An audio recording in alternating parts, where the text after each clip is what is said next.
Have you ever woken up at night feeling that something was just wrong? It happened to me exactly 1 week ago. The clock read 3:03 a.m. I wish I'd never looked outside my door that night. It started with knocking. Not loud, not violent, just soft, gentle taps. 3 taps to be exact. At first I thought it was part of a dream, but the knocking came again. I got up slowly, my heartbeat quickening. I lived alone, and it was late. Who could it possibly be? Quietly, I approached my apartment door. The peephole showed nothing but darkness. I took a deep breath, turned the handle, and slowly cracked the door open. The hallway was empty, no one in sight. Confused, I began to close the door when I noticed it. A small black envelope lying at my feet. No stamps, no address, just a single word on the front, written in scratchy handwriting. Hello. I took the envelope inside, locking the door tightly behind me. Curiosity quickly turned to dread as I opened the envelope and pulled out a crumpled old piece of paper. I see you, it read. My heart dropped. Was this some kind of joke? Suddenly, my phone vibrated loudly on the kitchen counter. I nearly jumped. It was an unknown number. My hands shaking, I answered. Silence at first, then a low whisper spoke. Did you like my note? I slammed the phone down, panicking, my mind racing. But the knocking returned, this time louder, more persistent. I rushed to the peephole again, my pulse thundering in my ears. What I saw next still makes my skin crawl. A tall figure, hunched over, wearing a torn black coat, standing motionless right outside my door. Its head was lowered, face obscured, and it was holding another black envelope. Frozen in fear, I watched as the figure slowly lifted its head.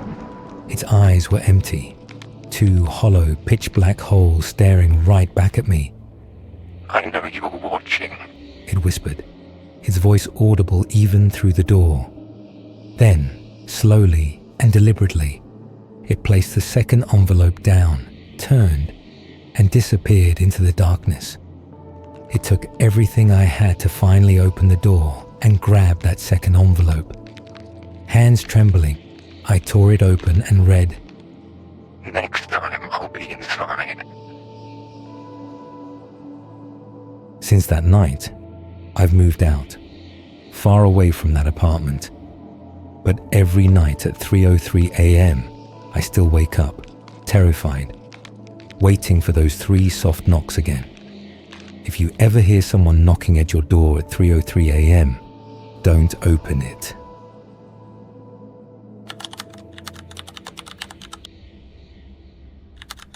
My friends and I loved going on spontaneous camping trips.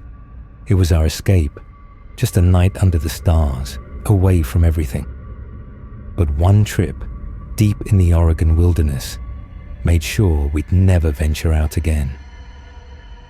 We drove up early, laughing and excited, parking at the base of the mountain.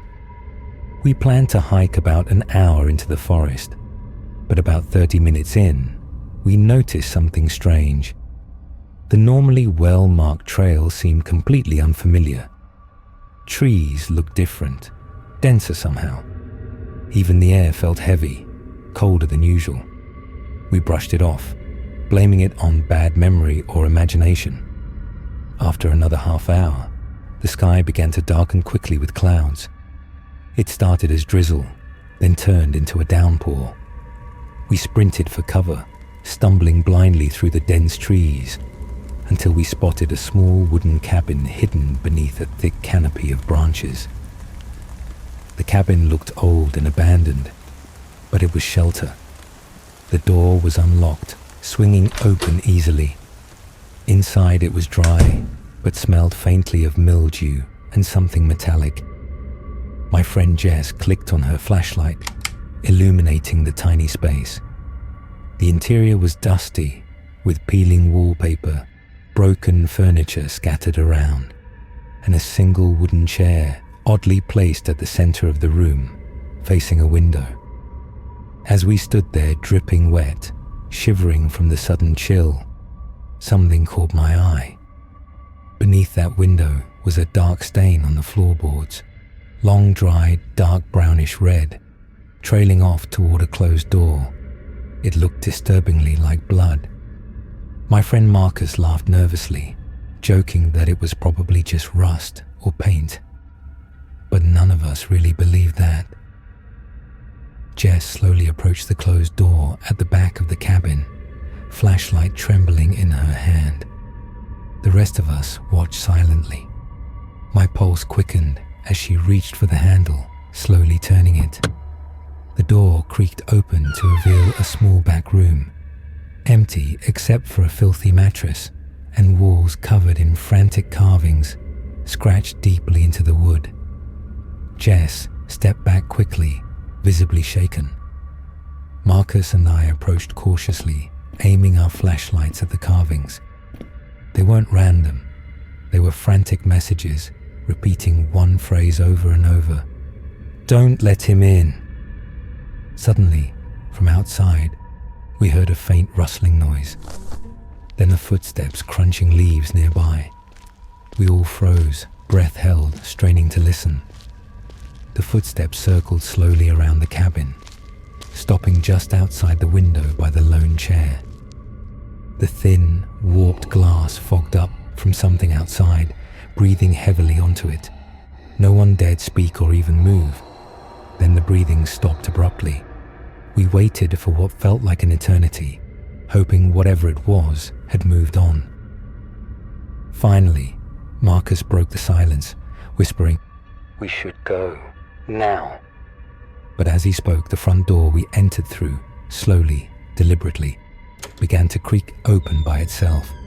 We ran, pushing past each other, sprinting blindly into the rain, back toward the trail we'd left. The whole way, I felt eyes on my back, sure that something was following us, lurking just beyond sight. Eventually, we found our car and sped away, soaked, terrified, and confused. Weeks later, we learned something disturbing. The cabin we stumbled across had been abandoned for decades, rumored locally as the site of several unsolved disappearances. I still don't know exactly what happened that night, what circled the cabin, what breathed against that window, or who left those desperate carvings. But every night, I remember the feeling in that cabin, and that chilling, final creak of the door opening to invite whatever was outside in.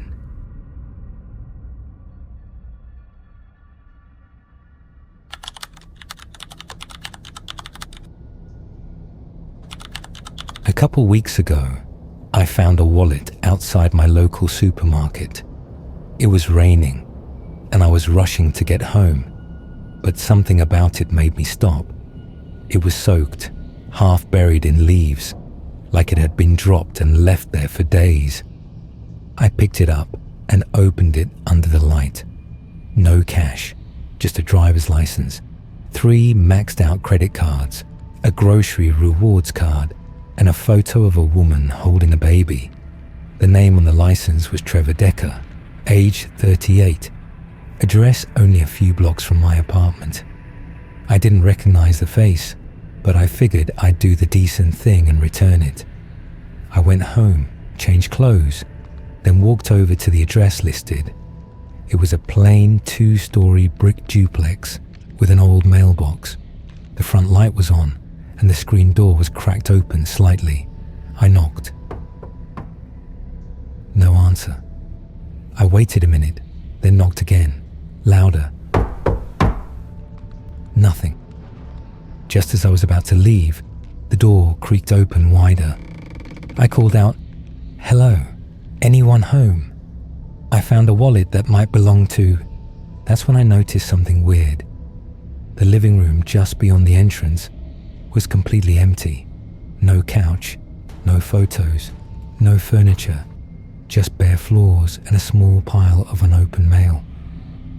I stood there, wallet in hand, unsure what to do. Then something behind me clicked. It was the mailbox. Someone had opened it and shut it. I turned around. No one was there. I walked back to the street, heart thumping. The mailbox was shut again. I looked through the small slot. Empty. At this point, I figured maybe the guy had moved out. I googled the name on the license, Trevor Decker. The first result was an obituary. Trevor Decker, 38 years old, died 3 days ago in a car accident outside that same supermarket. I froze, staring at the screen. That couldn't be right. The wallet had been soaked, but not rotted. Not like it had been out there for 3 days. It looked like it had been dropped. Tonight. I dug deeper. News articles, local forums. One story said Trevor had no family. Another mentioned his death was ruled suspicious. He was found in his car with his phone missing, and his wallet wasn't recovered at the scene. I didn't sleep much that night. The next morning, I went back to the address. I had to know if I imagined it. This time, the door was completely shut. The mailbox was open again, and inside was an envelope, handwritten. It just said, "Why did you take it?" No stamp, no address, just that. I dropped the wallet at the police station that afternoon and haven't touched it since.